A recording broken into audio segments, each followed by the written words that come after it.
So, in the last video, which who knows when it's been, how long it's been for you, but for me it's been approximately 2 seconds. We talked about the tools of being, and recapping that very briefly, we have 3 tools of existence. We can perceive matter through our senses, logic, which is the ability to ration matter and all things around us, and conscience, which tells us ethically what to do with our rationing.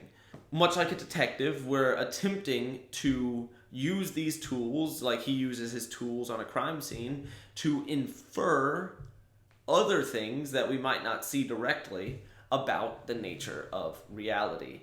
And today, we're going to be trying to answer a big question, which is, what is the nature of what has created reality? First thing we can deduce is that his nature is orderly. To be ordered can mean a couple things. One, it can mean to receive an order. When you follow an order, somebody has told you to do something, and you oblige.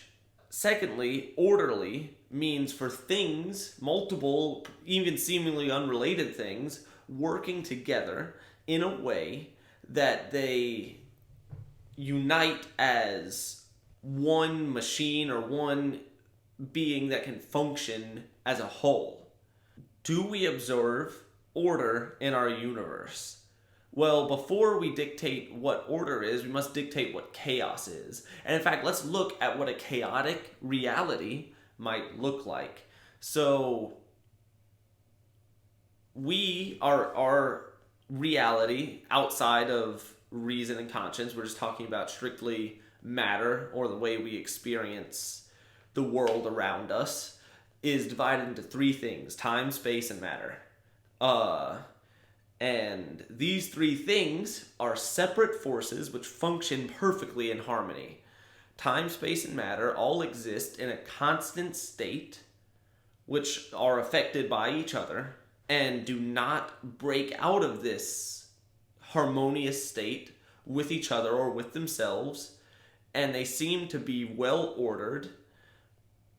Ordered meaning they are orderly amongst themselves, and ordered in the sense that it seems they have in a way been ordered or instructed to follow a certain set of rules and regulations that for all of human existence, at least, they have not broken. To justify the scientific endeavor at all, we have to assume that time, space, and matter are going to be the same tomorrow as they were today. And that's what we observe, is that they are. They follow a strict set of laws and rules. They are orderly amongst each other, and orderly in the sense that they continue to follow the orders given to them within themselves. If this is what an orderly reality looks like, what would a chaotic one look like? Well, these 3 forces would not only not work with each other, but they wouldn't even be consistent with themselves. So if a reality was true chaos, all of matter would be everywhere and nowhere all at once, while simultaneously being nothing. And same with time. Today would be yesterday, but that doesn't work because today is also every time and infinitely, and there's also no time. Everything's already happened, but none of it's happened, because these things are not in one state. They are constantly changing their state to every state, because there's no law or regulation saying that they have to be the same right now as they were 10 seconds ago. And even saying 10 seconds ago only works because time works in our specific orderly way in our reality. In this reality where time doesn't work like that, none of it ever happened, and all of it happened all at once, and then it's happening on a specific timeline, but that line looks like this, and it's really unfathomable. It's so unfathomable to us to comprehend a reality built on true chaos that trying to explain it is a task that I won't even sit here and try to do. We can look at 2 kinds of order. One, true order and true chaos. Like I said, true order and true chaos, speaking on the large scale of the universe and like of reality itself, we have an orderly universe, not a chaotic universe. But then let's look at small scale order and chaos, and that would be chaos within order, for lack of a better term. So when we look at the ocean and we see these chaotic waves crashing in on itself, it can feel untamed, when really it's tamed by the laws of nature, by matter, space, and time. It's very orderly, but it's on such a scale that we can't understand it, and it seems to not even be working in harmony with itself, that it feels chaotic. So there's an example of a thing in reality that feels chaotic but is truly orderly. The same can be said for anything chaotic in our reality, but let's look at a different example of what we might call the closest thing to chaos in our reality. And that is multiple things having complete disregard for each other. If you have, say, 3 paint buckets, and I kick all 3 of them over in sequence, well, those 3 paint buckets will have spilled without any regard for each other. One spilled like that, the other spilled like that, and the other spilled like that. And how this one spilled was not affected by how this one spilled. Complete disregard for each other. They did not follow the same rule and regulation. Now, if one of them would have spilled a certain way, and then the other one took note of how that one spilled, and then spilled to fill in those gaps specifically, and then the other one filled in those gaps, that would be order. That would be those things have been ordered to go a certain way, or have been working orderly with each other, however you want to say it. So now what we have is the closest thing to an example of chaos. We have chaotic paint splattered from 3 buckets with complete disregard for each other. So what's orderly paint look like then? If that's chaotic paint, what's orderly paint? Well, orderly paint would be a painting. The paint is on the canvas in a way with acknowledgement for other paint.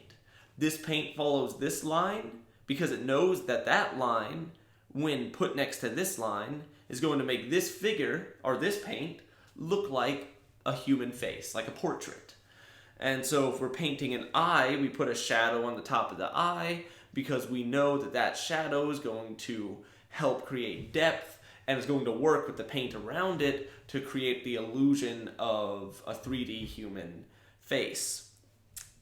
So that paint is working with acknowledgement of the other paint around it and in order with it.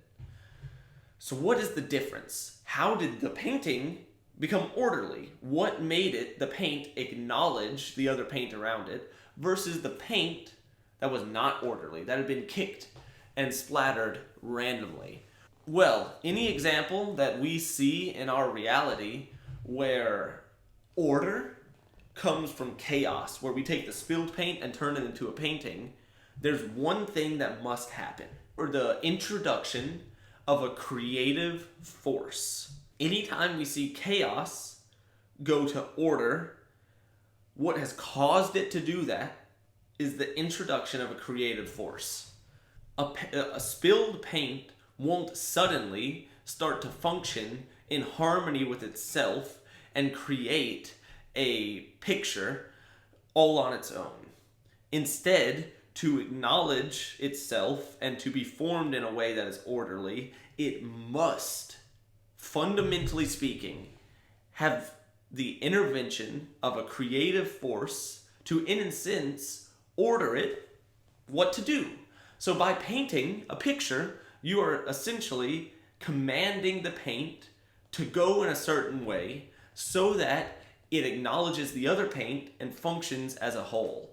And in the same way, when we look at our reality and we have 3 separate things, time, space, and matter, that all function not as 3 spilled paints of cans separate from it, spilled cans of paint separate from each other, but instead as one thing that functions with itself, it is only logical to assume that those things must have been ordered to act that way, must have been arranged like a painting to act in accordance with each other. Because if not, we would be left with a reality that was chaotic, which is a potential. Say, if reality was chaotic, then yeah, reality is chaotic, nothing created it, it's just chaos. But now what we end up in is a reality that's not chaotic, and we can observe that clearly. And so we have to assume that because the nature of order from chaos, there must be a creative force that commands it or orders it to be that way, that our reality, even assuming it once was in a state of chaos, had to have been ordered to be the way it is now by some creative force. And this thought process aligns perfectly with the idea discussed in my first video, where we talked about the necessity of a being at the core of everything, which its own nature is begging the question within itself. And we find order in everything. In our tools that we talked about last time, we find order in the way that conscience, in the way that logic and senses and experience all work together. We find order in everything. And people will start to argue chaos theory and all this stuff, but I would argue that we do not observe true chaos, and I mean chaos in its purest form, where something abides by not a single law or regulation ever. And in order to claim that all these things that abide by these laws and regulations, I know law is a term that has been arbitrarily assigned to nature and is not, the laws of nature is not necessarily true. It's instead an analogy for the way nature functions, but it's a very good one. Nature does seem to function according to some sort of laws. But to assume that these laws that nature functions by have come from nothingness and not from a lawgiver, I don't see a logical way that you could sit there and say our reality is chaotic. Now, as a result of this order, what we end up with is truth. And basically what that means is everything has one state of being. And you could say, oh, well, ice turns into water, turns into steam. That's 3 states of being. That's not what I'm arguing. I'm saying that ice is ice. Now, it can turn into water, but when it's water, it is water. When I say a rock is a rock, that is only true because that rock is a rock and nothing else. If it were to be in a state of true chaos, it would be abiding by no rules, and there's no rule or law to tell me that that rock is a rock. It instead could be infinite number of things, including nothing, while simultaneously being something else. And so when I say this is a rock, that statement's both true and false, and just it gets messy in the sense that I don't think we can ever truly comprehend what it would be like to have a truly chaotic substance. What we get is that everything has one fixed nature.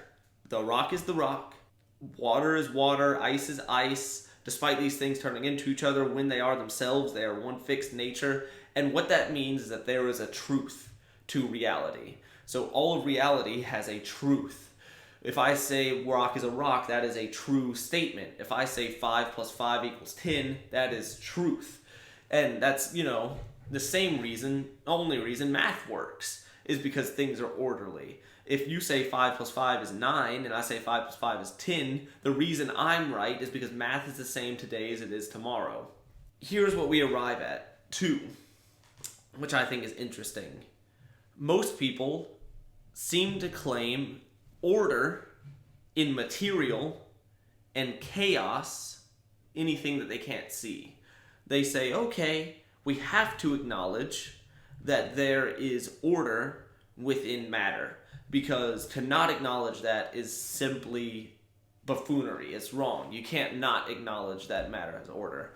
But then they'll turn around and say, but morality, but the nature of God, but the nature of the spirit, or anything that we can't physically see or touch, is still chaotic. That's all not chaotic. When we observe quite the opposite. Reason, math, things that we can't see, touch, or feel, are all very orderly. Morality is very orderly. Just because some people choose to disobey morality doesn't make it non-existent. In the same way some people get math wrong doesn't make math non-existent. It just means they don't understand it or they choose to ignore it. Spiritual and unseen things are just as orderly and have just as much truth as matter. You have to acknowledge that when you acknowledge the ability to reason as correct. When you say, when we ration out math, we are right. When we say 5 plus 5 is 10, we are correct. Your logic must have order, and since your logic is unseen, the ability to ration out, the ability to know good from evil are all just as orderly as material. Where's some proof of this? Can we get proof that something that is unseen exists? Well, firstly, I'll tell you this. Are your eyes the end-all be-all of what does and does not exist? So if you hallucinate and you see some hallucinations, are those real? What if you are colorblind and you don't see colors? Well, are colors not real? No. Here's the simple truth of it. Your eyes and your senses don't tell you the half of what's going on. Our ability to reason is much more powerful than our ability to sense matter. Just because your eyes show you something does not mean it's real. What makes something real is when it's logically coherent. 5 plus 5 is 10 is real.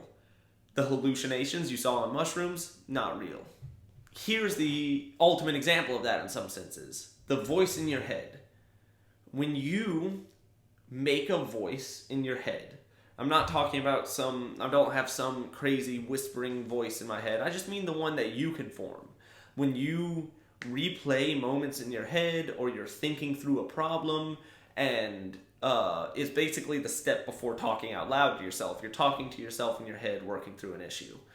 That little voice that you can hear in your head is real.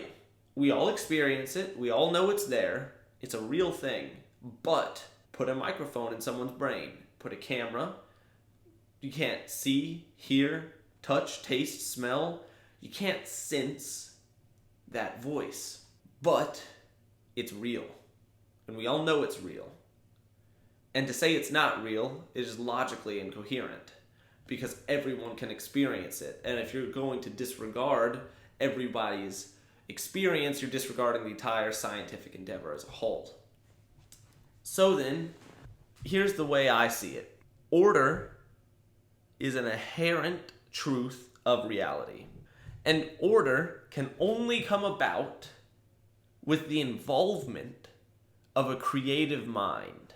And to claim that morality or rationality or things that we cannot see with our senses are less orderly and true than material truths is logically inconsistent. And so now we end up with the question, or more of a statement. We know there's a creative force behind all of reality. And we also know this, because all things must have one fixed truth, one fixed state of being, the creator of all things must also be orderly, in the sense that order comes from order. The reason we can bring paint into a painting is because we have an orderly mind. And so order must come from order. And so we know that this being that has created us is orderly, is creative, and has all the tools of being, meaning can experience reality in every single way. So those are the three things we know about him for certain. And by looking at the nature of these three things, what is the nature of a creator? What is the nature of a orderly being? And what is the nature of an all-powerful being, in the sense of he can experience reality in every facet conceivable? Well, that's something I'm going to get into in a later video. This made sense. If you have any qualms with my logic, leave it down in the comments. I've mulled this over a lot, and I see no logical way out of it. But I could be wrong. So let me know. And next time, I want to discuss the nature of this creator. All right. Peace.